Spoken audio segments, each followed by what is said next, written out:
ikusten duzuen aparatu teknologikoa zerra elektrikoa da. Zerra zirkuitu simple batez osatzen da, eta ikus dezakezuenez segurtasun etengailu bat dauka. Edozein momentutan zerraren korrontea ireki edo ixteko. Ikus ditugun etengailuak baino handiagoa da. Berataz eduki genuen lehenengo ikuspuntua hankarako egokitua egitea zelako. Zerra hauze errealitatera hurbilduriko zerra bat da.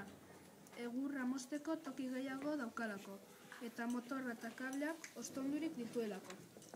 Honela funtzionatzen du.